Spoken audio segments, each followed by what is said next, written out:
He's one of the most powerful conservative voices in the country, and he's attacking President Obama. Quote, Obama's the one who never worked a day in his life.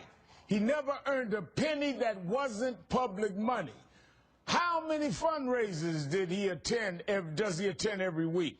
How often does he play basketball and golf? I wish I had that kind of time. He's lazy, but the media won't report that.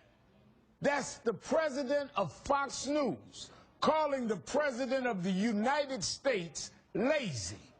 It's no wonder right-wingers go unchallenged when they use Fox Airways for this stuff. Look, let me tell you what the big problem with this president is, in my opinion. He is absolutely lazy, detached from his job. Lazy and detached. And this also must have pleased the Fox boss, this. I'm assuming there's some rhythm to Barack Obama that the rest of us don't understand, whether he needs large amounts of rest, whether he needs to go play basketball for a while. I don't watch ESPN. I mean, I don't quite know what his rhythms are. I mean, he really is a lot like the substitute referees in the sense that he's not a real president. The president is not a real president. It's not reality. And it's the same attitude that pushed the network's big star over the edge last night, losing his mind when someone dared defend the president. He has to say, here are the programs that are going to go down.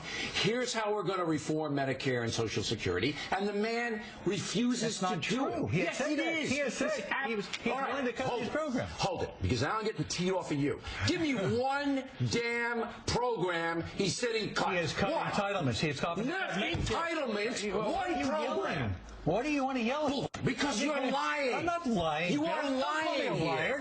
Don't you sit there and call me a liar. You're lying. I'm not lying. Hey, you don't like the president. You don't like what he's doing. But don't sit there and call me a liar. I am. Of course the president has a plan, but you wouldn't know it in the right-wing echo chamber. The bubble, they hear it, I see it, and start to believe it. And why not? Clearly, it all starts at the top. Joining me now is Touré. Thanks for being here. You know, Touré, we've heard the term lazy about the president a lot. Now we see who also believes it.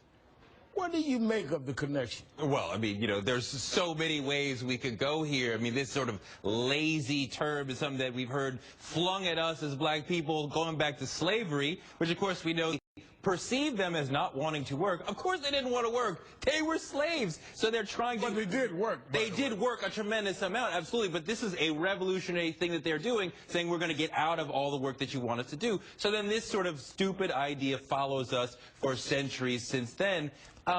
It's really this sort of disgusting sort of accessing stereotypes, red meat dog whistling, which they said they weren't doing during the campaign, but we knew that they were doing, using this sort of dog whistle. When on the Fox side of the aisle, they say, yes, that's right. This is what we think of black people already. And on our side, we're like, what are you talking about? This is the most unserious critique possible. And when you say that he's never worked a day in his life, what you're saying is that being a teacher, because he was a constitutional law professor for quite a while, that's not working. No, but teachers even don't before work. that, another subtle thing is lazy and never earned anything other than public money, which is almost like welfare queen, absolutely. Yeah. And then you ridicule. He was a teacher. He was a lawyer at a law firm, and he did community organizing, which has been ridiculed by the right. Listen to this.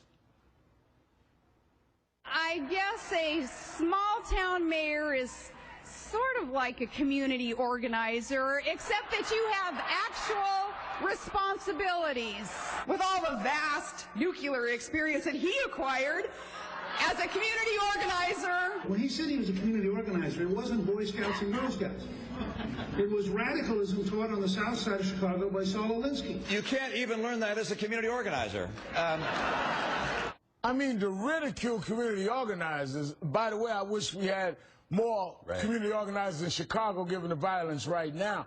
But to ridicule public services community organizers is just counterproductive to American life. And I'm being real nice about it. I'm trying to not be like the big guy over at the echo chamber going crazy on the show. No, I mean, you're absolutely right. I mean, one thing you notice when you actually go into the echo chamber and listen to the things that happen in sort of in that conservative media bubble is that there's never any sort of intellectual rigor or weight to the things that they're saying. They can say anything, throw any ball at Obama, and everybody just applauds. I was listening to Michael Savage the other day, right, just because I was stuck in a car and there were no other radio stations available. I don't get stuck like that. And he kept saying that Obama belonged in jail.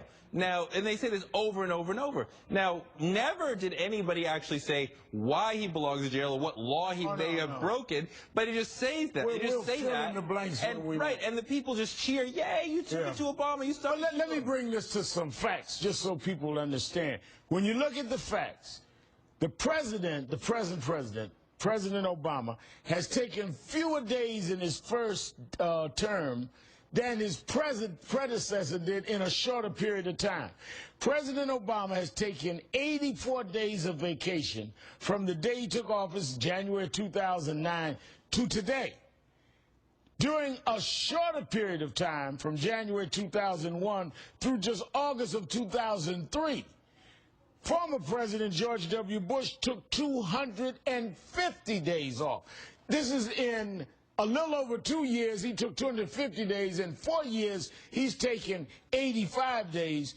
And they say he's lazy. I mean, what's he doing playing basketball? I mean, come on. This is clearly trying to throw some buzzwords out there. Well, absolutely. It's this dog whistling, and I see the sort of conservative media as Clint Eastwood writ large, yelling at a chair, talking about critiques that aren't real, talking about an Obama that is imagined. He's lazy. He's never worked hard in his life. None of these things are true, and there are reasonable critiques of Obama that you could make, but they're not making them. They're just making red meat dog whistle critiques that don't lead you back to the White House, that don't improve your brand. So fine, spin off into the right universe where there's fewer and fewer constituents to follow you and keep losing national elections. It's fine with us. Touré, thanks for your time tonight.